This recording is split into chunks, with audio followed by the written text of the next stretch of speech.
Student मैं अतुल धाकड़, जैसे कि यूट्यूब के इस ऑनलाइन चैनल पर आपको मैकेनिकल इंजीनियरिंग के डिफरेंट नंबर ऑफ सब्जेक्ट जो है उनके वीडियो लेक्चर प्रोवाइड करा रहा हूँ।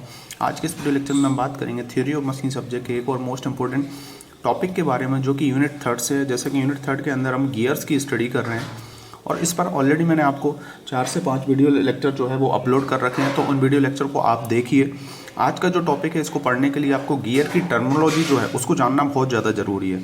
तो आज के टॉपिक की बात करें जिसका नाम है law of gearing. It is a very important topic. बच्चों को इसमें बहुत सारा कन्फ्यूजन रहता है और बहुत सारी इसमें मिस्टेक्स बच्चे करते हैं, तो वो चीज़ भी हम समझेंगे। और मेन फैक्ट क्या है लॉ ऑफ गियरिंग का, ये चीज़ भी हम समझेंगे।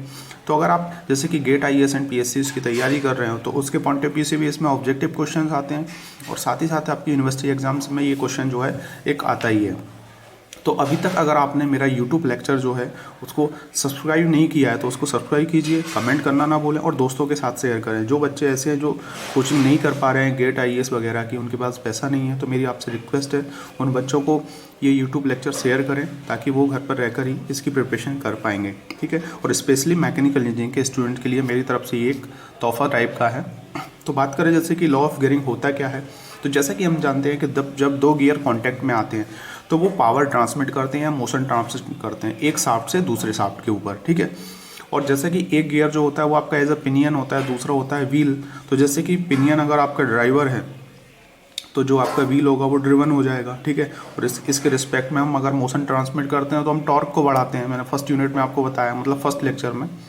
और अगर इसके अपोजिट कर दें तो हम स्पीड को बढ़ाते हैं। अब आपको जो रिक्वायरमेंट है उस रिक्वायरमेंट के अकॉर्डिंग हम इनका अरेंजमेंट करते हैं। और ये जो पावर ट्रांसमिट होता है ये नंबर ऑफ जो टीथ का अरेंजमेंट होता है उसके अकॉर्डिंग ही होता है। ये वेलोसिटी इसी के अकॉर्डिंग हम डिफाइन करते हैं, वेलोसिटी रेशो, जिसमें जो है हम नंबर ऑफ टीथ जो है उसके अकॉर्डिंग डिफाइन करते हैं। तो आपको प्रॉपर वेलोसिटी मेंटेन करना है, प्रॉपर मोशन ट्रांसमिट करना है एक टीथ से दूसरे टीथ पर, दूसरे टीथ से तीसरे टीथ पर। तो ये होगा कैसे, फेलियर ना हो कुछ, तो हमने एक लॉ बनाया है। अगर जो गियर है आपका वो प्रॉपर फंक्शनिंग करे, प्रॉपर वर्क करे, तो उसके लिए एक लॉ डिफाइन किया है जिसे हम बोलते हैं लॉ ऑफ गियरिंग। तो ये होता क्या है law of gearing? This is the fundamental condition which must be satisfied while designing the profile for the teeth of the gear wheel. ये जो है आपका एक फंडामेंटल लॉ बोल सकते हो या फंडामेंटल कंडीशन देता है, जो कि बताता है कि अगर आपको गियर की डिज़ाइन करना है, उसके प्रोफाइल की डिज़ाइन करना है for the teeth of the gear wheel, तो आपको इस लॉ को सेटिस्फाई करना पड़ेगा। मतलब जो लॉ दिया है हमने उस लॉ को फॉलो करना पड़ेगा, तब हम जो है करेक्ट गियरिंग जो है उसकी कंडीशन को सेटिस्फाई कर पाएंगे कि ये प्रॉपर वर्किंग कर रहा है। जैसे हम करेक्ट स्टीयरिंग के लिए एकरमैन एंड डेविस वगैरह पढ़ते हैं, वैसे ही हम करेक्ट गियरिंग की कंडीशन के लिए हम लॉ ऑफ गियरिंग जो है उसकी स्टडी करते हैं। और इसके रिस्पेक्ट में हम क्या देखते हैं, condition for constant velocity ratio for tooth wheel. तो अगर आप इसको सेटिस्फाई कर दोगे तो कांस्टेंट वेलोसिटी रेशियो भी आपको मिलेगा। तो ये दो चीज़ें बहुत ज़रूरी है किसी भी गियर को बनाने में, किसी भी गियर को ऑपरेट करने में।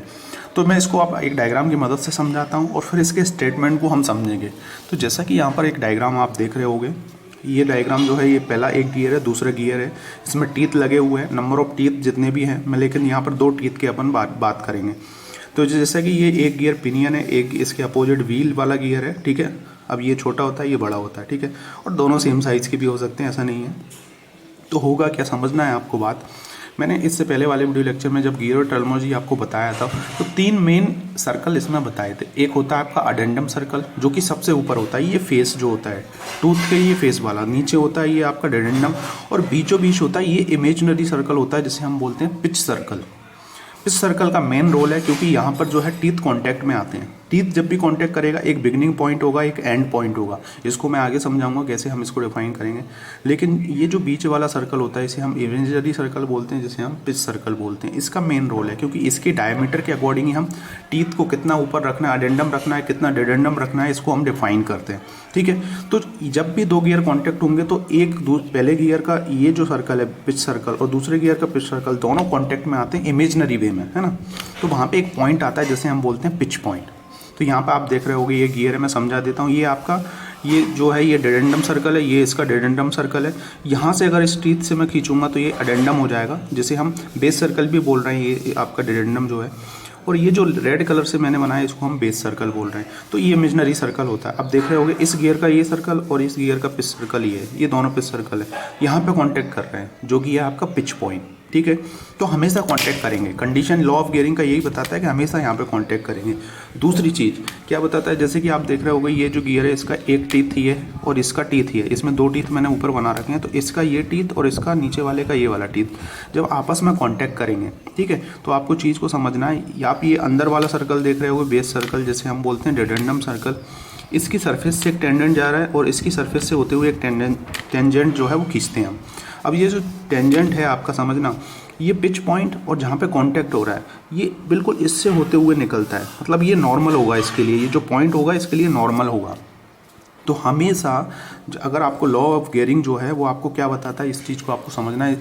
ये आपको एक स्टेटमेंट देता है, common normal at point of contact between a pair of teeth. ये जो दो पेयर हैं इनके बीच में जो ये जो कॉमन नॉर्मल हमने खींचा है, ये जो कॉमन नॉर्मल है ये बेस सर्कल के रिस्पेक्ट में टेंजेंट होगा, लेकिन इसके रिस्पेक्ट में कॉमन नॉर्मल होगा दो टीथ के बीच में। Must always passes through out the pitch point, हमेशा जो है पिच पॉइंट से होते हुए जाएगा। अब आपको समझना है ये क्या बोल रहा है। ये जो पिच पॉइंट है आप देख रहे होगे जो कि पिच सर्कल से होके बना हुआ है दोनों सर्कल का, ये पॉइंट और जहाँ पे कांटेक्ट हो रहा है दो टीथ, ये हमेशा एक कॉमन नॉर्मल पर ही एक ही पॉइंट एक ही लाइन पे मिलेंगे। ये चीज़ें समझना है आपको, एक ही लाइन पे ये दोनों मिलते हैं। अगर ये दोनों एक ही लाइन पे मिल रहे हैं तो आप जो है जो लॉ जो गियर्स को जो बना रहे हो और उसके रिस्पेक्ट में जो लॉ को सेटिस्फाई कर रहे हो फॉर करेक्ट गियरिंग के लिए, या आपको कांस्टेंट वेलोसिटी रेशियो मेंटेन करना है, तो हम एक करेक्ट गियरिंग जो है उससे मोशन ट्रांसमिट कर पाएंगे, ठीक है। तो हमेशा हर एक, जैसे कि इस पर अगर 100 टीथ होंगे तो 100 टीथ में जब दो इसके 100 आपस में एक दूसरे के कॉन्टैक्ट में आएंगे तो हर बार जो है ये जो पिच पॉइंट है, ये पिच पॉइंट हमेशा फिक्स पॉइंट होता है। इस चीज़ को याद रखना है, ये चेंज नहीं होगा क्योंकि सर्कल का डायमीटर तो फिक्स है ना, तो पिच पॉइंट अपनी जगह पोजीशन होगा। लेकिन ये जो टीथ है ये पहला दूसरा तीसरा, पहले का फिर पहला पहला आपस में मिलेंगे, तो ऐसे कांटेक्ट में आते जाएंगे तो एक ही कॉमन नॉर्मल पे होते जाएंगे। तो यहाँ पर लिखा है जो एक्स वाई लाइन है ये आपकी क्या, common normal at contact of tooth face, ठीक है। और इसको हम और क्या बोलते हैं, common tangent at base circle. Common tangent base circle पे, लेकिन कॉमन नॉर्मल जो है वो टूथ फेस पे है ये, ठीक है।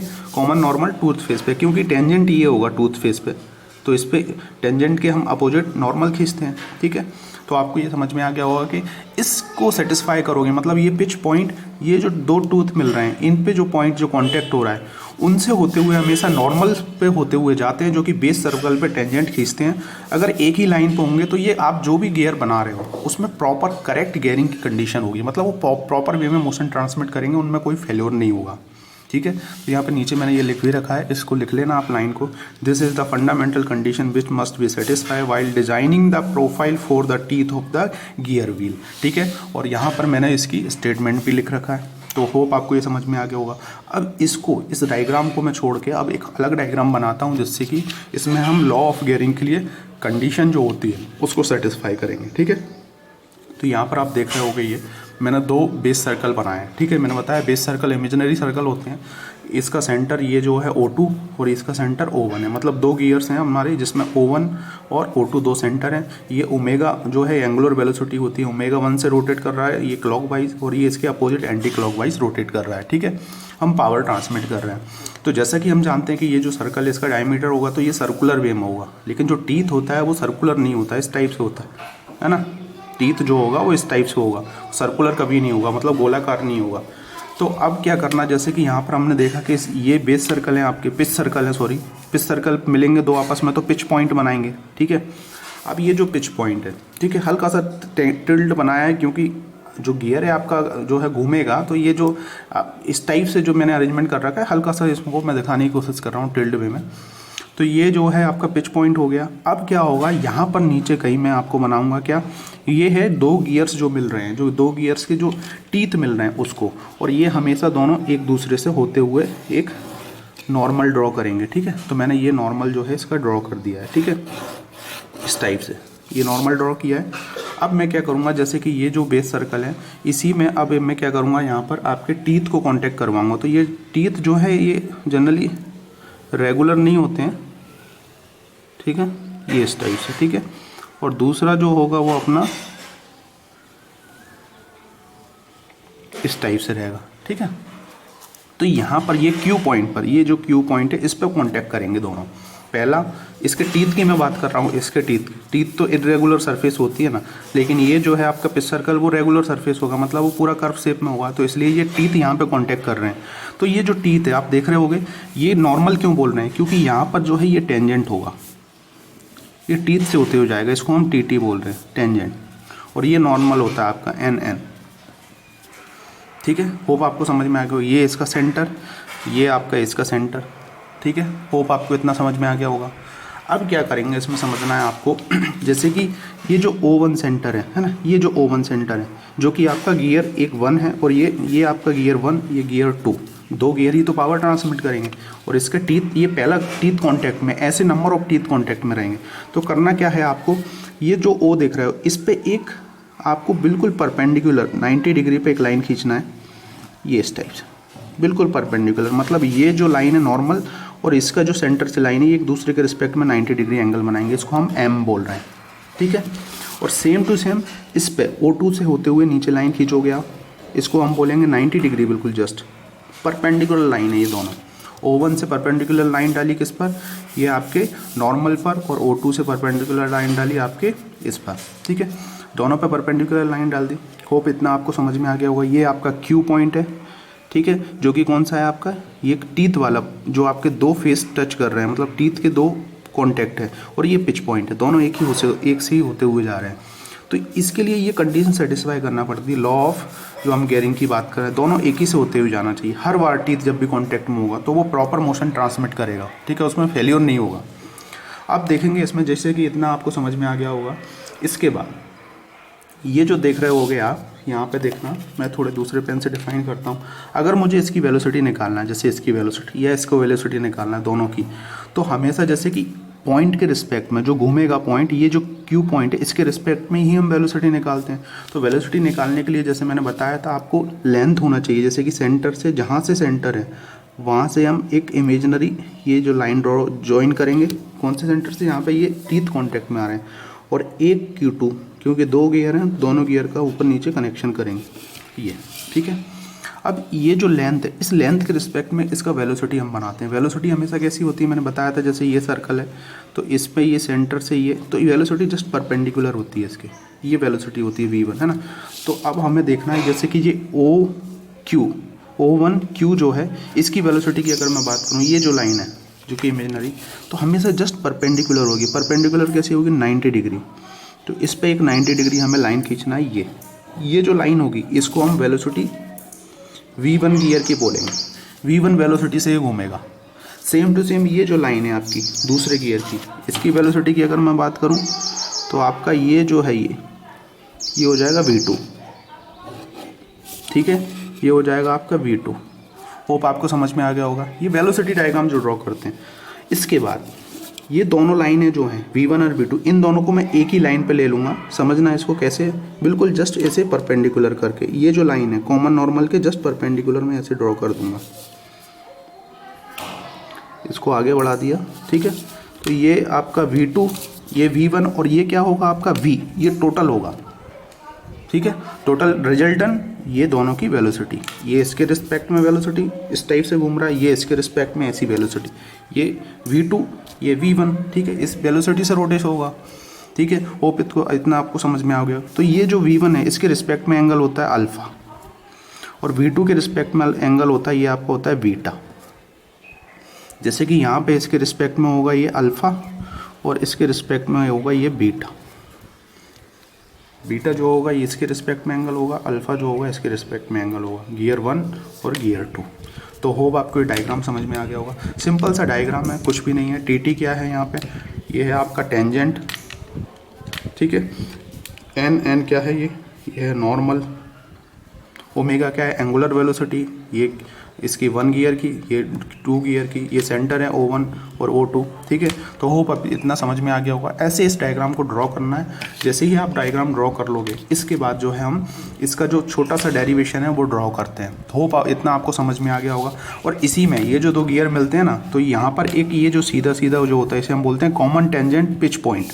पिच पॉइंट पे कॉमन टेंजेंट होता है, और कॉमन नॉर्मल, इसको हम बोलते हैं फाई, जो कि क्या होता है आपका प्रेशर एंगल। मैंने बताया था आपको, जिसकी वैल्यू हम 14 जो है एंड हाफ डिग्री से 20 डिग्री तक रखते हैं, तभी करेक्ट स्टेयरिंग आप कर पाओगे कंडीशन। ये गियर फिक्स होता है और ये जनरली हमने रख के और इसका मोशन को ट्रांसमिट किया तो हमने फिक्स कर दी इसकी वैल्यू कि इतना रखोगे तो सूटेबल है, आपका गियर प्रॉपर फंक्शनिंग करेगा।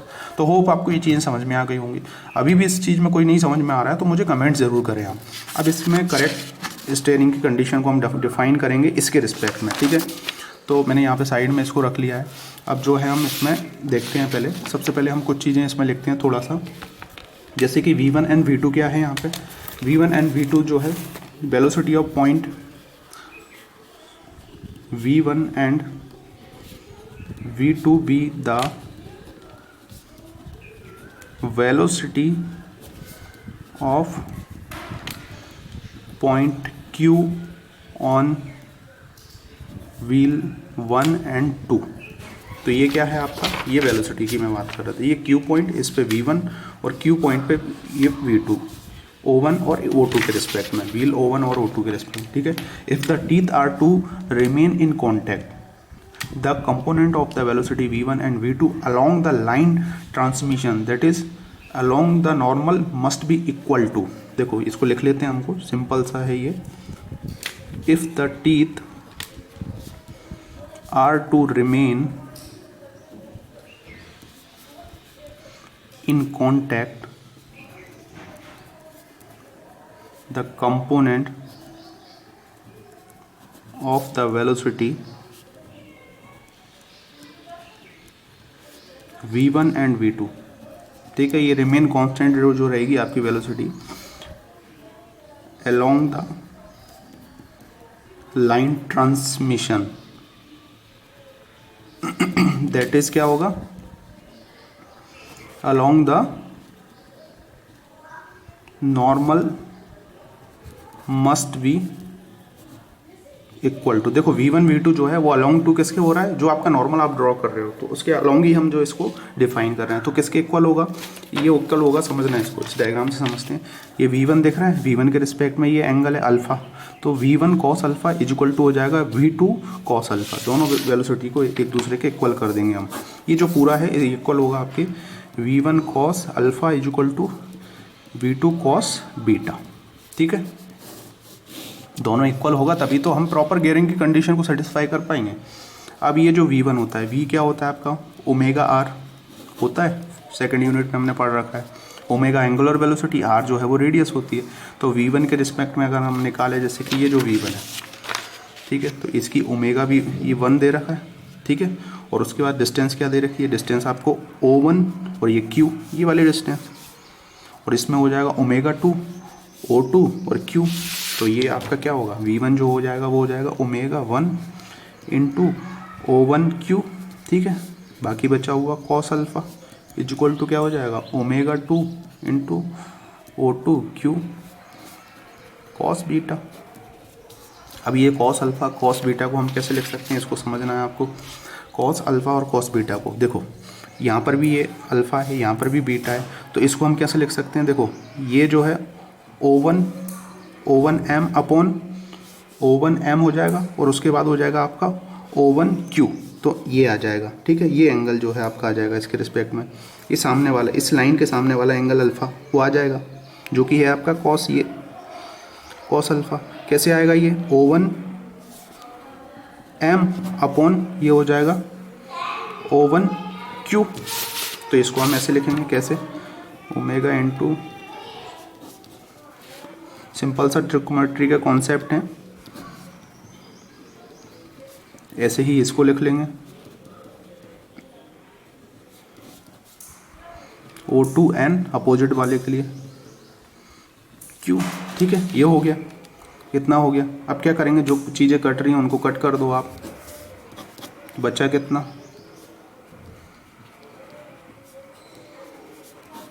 ये इक्वल टू हो जाएगा ओमेगा 2 इंटू Q2N, हो गया।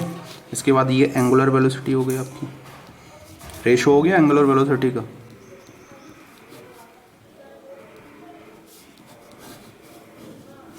ठीक है, ये आपके निकल के आ गया। अब जो है जैसे कि ये जैसे ही निकल के आएगा उसके बाद जो है हम क्या करेंगे, एक एंगल और लेंगे। एंगल कौन सा, also similar angle, triangle similar triangle कौन सा हो जाएगा, ये O1 M और ये P के रिस्पेक्ट में, अभी तो Q के रिस्पेक्ट में लिया, अब O1 M P, ठीक है, ऐसे ही हो जाएगा O2 N P, O2 ये हो गया आपका N और P। देखो एक ही पॉइंट है ना, ये Q के रिस्पेक्ट में भी और P के रिस्पेक्ट में, क्योंकि एक ही लाइन में है ये कॉमन नॉर्मल पे, तो इसके रिस्पेक्ट में जो है हम अगले उसका भी निकाल लेंगे। तो मैं यहाँ पे लिख देता हूँ इसको ऑल्सो सिमिलर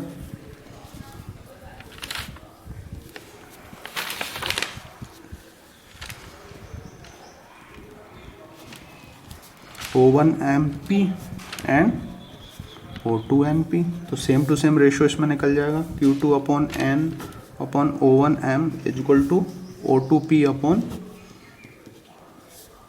ये रेशियो निकल के आ जाएगा। जब वो ट्रायंगल लोगे आप तो इसके रिस्पेक्ट में ये, इसके रिस्पेक्ट में ये, ठीक है। अब ये जैसे ही ये आ जाएगा तो ये जो है इक्वेशन ये हो गई आपकी 1 और ये इक्वेशन 2, दोनों को मैच करेंगे। तो दोनों में अगर आप जैसे ही मैच करोगे तो ये चीज़ कॉमन है, ये चीज़ कॉमन है, तो ये इसके इक्विवेलेंट हो जाएगा।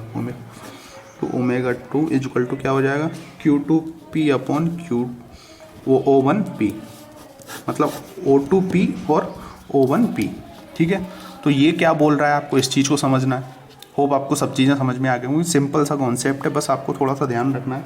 अब ये जो चीज़ है आपको क्या बोल रहा है इस चीज़ को समझना है।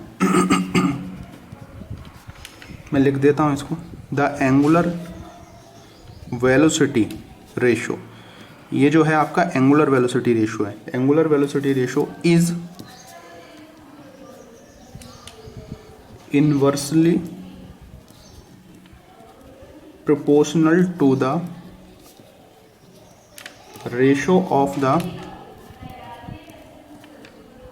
distance of the point P from the center O1 and O2। इसका ये मतलब ये जो इनकी एंगुलर वेलोसिटी है इसकी और इसकी, वो ये जो P से जो सेंटर की डिस्टेंस है ना, उसके उनके दोनों के, एक ऊपर वाले की और एक नीचे वाले की, मतलब ये सेकंड गियर की, ये फर्स्ट गियर की, इन दोनों की जो है इसके इन्वर्सली प्रोपोर्शनल होता है, ठीक है। और अगर ये कंडीशन होगी तो गियर जो है, लॉ ऑफ गियरिंग जो है वो प्रॉपर जो कंडीशन है करेक्ट स्टीयरिंग की या करेक्ट गियरिंग की कंडीशन है उसको सेटिस्फाई करेगा। ये जो इसकी वेलोसिटी और ये दोनों जो है ना, अगर इन्वर्सली प्रोपोर्शनल होगा तो ये करेक्ट गियरिंग जो है, करेक्ट स्टीयरिंग की कंडीशन जो है, सॉरी स्टीयरिंग मतलब आपका सिमिलर होता है, वैसे ही करेक्ट जो आपका गियरिंग होता है उसकी कंडीशन को सेटिस्फाई करेगा। तो अगर आपको ये समझ में आ गया होगा तो इससे अब हम देखते हैं जो ओवरऑल इसका कंक्लूजन क्या है, वो मैं आपको यहाँ पे ऊपर लिख देता हूँ, ठीक है। ये नोट कर लीजिए आप, अगर आपको समझ में ये चीज़ें आ गई हों तो अच्छे से नोट कर लीजिए, और कोई चीज़ अभी भी रह गई हो तो मुझे कमेंट्स कीजिए बेटा, मैं आपको ताकि और अच्छे वे में समझा पाऊँगा। अब देख पा रहे हैं हम, the angular velocity ratio for all position of the wheel, the point P must be fixed point, जो हमने बात की थी, जो पॉइंट P है जो कि है पिच पॉइंट, ठीक है, मस्ट बी फिक्स्ड पॉइंट, ठीक है। तो ये तो आपका फिक्स्ड होगा और हमेशा ये कहाँ से जाएगा, कॉमन नॉर्मल से, इस टाइप से, जहाँ पे दो टीथ कांटेक्ट हो रहे हैं, ठीक है। तो पहले तो हमें ये समझ में आ गया इसके रिस्पेक्ट में, ये जब हमने फाइंड किया। दूसरा जो है, in other word the common normal at the point of contact between a pair of teeth must always passes through the pitch point. तो ये जो है आपका, इसके अकॉर्डिंग हम ये भी चीज़ डिफाइन कर सकते हैं, जो कि मैंने लॉ ऑफ गियरिंग की कंडीशन को आपको बताया, ठीक है। तो ये अगर आपका होगा तो उसके रिस्पेक्ट में हम बोल सकते हैं, this is the fundamental condition which must be satisfy while designing the profile for the teeth of the wheel.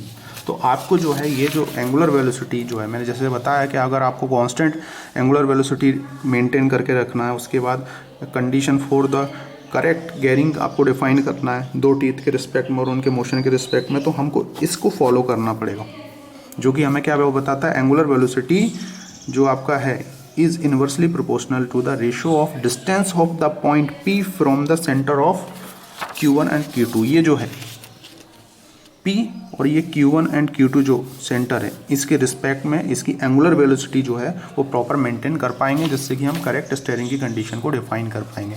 तो होप आपको इतना समझ में आ गया होगा। थोड़ा सा हल्का सा ये लिटिल जो बोल सकते हैं हम, हल्का सा कॉन्सेप्चुअल बेस है, तो इसको आपको अच्छे से समझना पड़ेगा, अच्छे से चीज़ों को देखना पड़ेगा, और इसके लिए मेरे पहले वाले वीडियो लेक्चर्स को आपको देखना पड़ेगा। तो होप आपने ये वीडियो लेक्चर एंजॉय किया होगा। Thank you for watching this video lecture. अगले वीडियो लेक्चर में आप और इससे जुड़ी हुई कुछ चीज़ें हम समझेंगे। तो जैसा कि अब हम जो है हम थर्ड यूनिट जो है उसके एंड की तरफ जाते जा रहे हैं धीरे धीरे करके। इस पर न्यूमेरिकल भी सॉल्व करेंगे, गेट के न्यूमेरिकल, आईएएस के न्यूमेरिकल भी सॉल्व करेंगे। तो अपने दोस्तों के साथ इसको शेयर कीजिए। Thank you for watching this video lecture. अभी भी इसमें कुछ चीज़ें मिस हो गई हो तो उसके लिए सॉरी, क्योंकि इतना सब चीज़ें अरेंज कर पाना थोड़ा सा टफ होता है, और इतने अच्छे वे में मैं आपको दूँ, कोशिश करता हूँ कि और बेटर वे में आपको प्रोवाइड करूँ ताकि आप अच्छे से इन चीज़ों को समझ पाएँ। तो ये जो मैंने आपको यहाँ पर ये जो बताया है, जितना भी ये चीज़ें डिस्कस की हैं, मैंने कोशिश की है कि मैं आपको सभी बुकों से लेके, अगर आप देखोगे कहीं बहुत से वीडियो लेक्चर्स में आपको डायरेक्ट यहीं से स्टार्ट है, लेकिन मैंने आपको स्टार्टिंग कंडीशन बताई, क्यों क्या यूज है चीज़ें, उसके बाद इसको डिफाइन किया। तो thank you for watching this video lecture. मिलते हैं नेक्स्ट वीडियो लेक्चर में।